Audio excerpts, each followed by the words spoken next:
अग्निहोत्राचं सगळी system develop केली अक्षांश रेखांश. याचं डिझाईन जे आहे ते पिरॅमिड सारखंच आहे. पिरॅमिड उलटा केलेला आहे.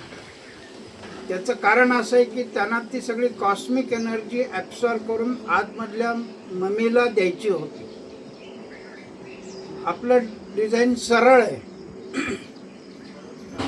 आपल्याला ही कॉस्मिक एनर्जी ॲब्सॉर्ब करून परत विश्वात सोडायची आहे. विश्वात म्हणजे आपल्या परिसरात सोडायची आहे.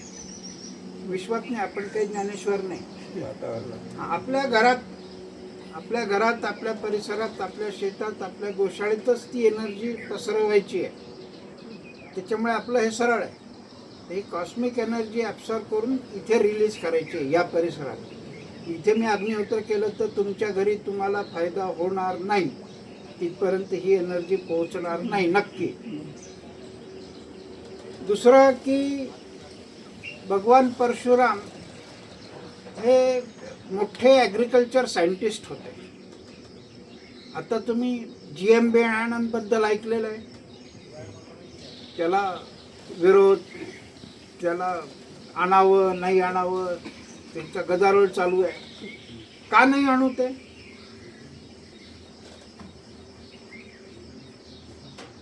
हायब्रिडला विरोध काय आहे?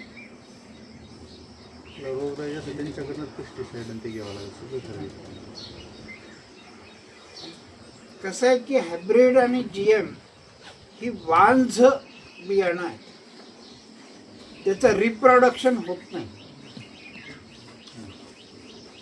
GMचे जे टोमॅटो लागते त्या टोमॅटोच्या बियापासून दुसरं टोमॅटोचं झाड तयार होत नाही.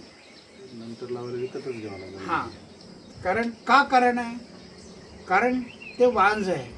त्याचा DNA आधुनिक शास्त्रज्ञांना लॉक करता आला नाही.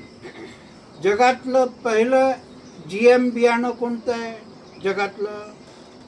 ते 5 GM बियाणं आहेत. ती भगवान परशुरामाने तयार केलेली आहेत.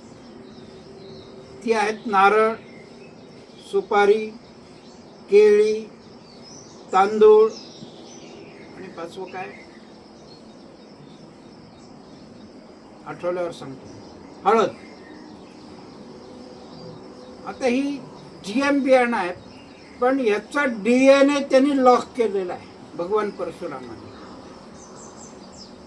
आणि आजच्या आधुनिक शास्त्रज्ञांना त्यांना DNA लॉक करता येत नाही किंवा त्यांनी केला नाही जाणून बघून काहीतरी आहे.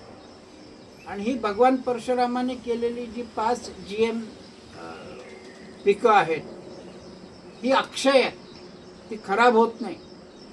3-3.5 हजार वर्षापूर्वीची तांदूळाची काही गुहांमध्ये सापडली साळी, तर त्याचं जर्मिनेशन 100% आहे. 98-99% त्याचं जर्मिनेशन.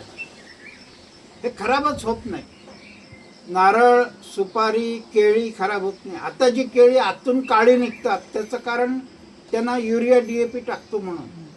जी ओरिजिनल केळी आहेत ती खराब होऊच शकत नाही. त्याचं साल काढून जर ते वाळवून ठेवलं तर कित्येक वर्ष त्याला काही होत नाही.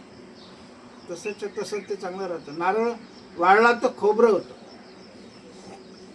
त्याच्यामुळे हे भगवान परशुराम हे ॲग्रिकल्चर सायंटिस्टही होते. त्यांनी अनेक शोध केले, शेतीच्या पद्धती विकसित केलेल्या आहेत. तर कोणापासून आपल्याला काय शिकता येईल ते शिकण्याचा प्रयत्न करावा. शेंडे खुडणं हा शब्द ऐकलेला आहे तुम्ही. त्याचे प्रयोग केलेले आहेत तुरीमध्ये वगैरे. काय फायदा झाला त्याचा? ब्रँचेसची संख्या वाढली, उंची कमी झाली. उंची कमी झाल्यामुळे त्याला जे अन्नद्रव्य उंच पोचवावं लागत होतं ते खालच्या खालीच पोचवावं लागलं. ते जास्त पोचलं गेलं. ब्रँचेस वाढल्यामुळे शेंगांची संख्या वाढली, प्रोडक्शन वाढलं. तुम्ही शेंडे किती वेळा खुडता हो? ज्यांनी कोणी खुडलेत त्यांनी 2 वेळा. 2G टेक्नॉलॉजी तुम्ही वापरली. 3दा खोडले तर 3G टेक्नॉलॉजी होईल. 4दा खोडले तर 4G टेक्नॉलॉजी होईल. प्रयोग करून पहा एखाद्या झाडावर. म्हणून मी प्रत्येक गोष्ट सांगतो की तुम्ही प्रयोग करून पहा.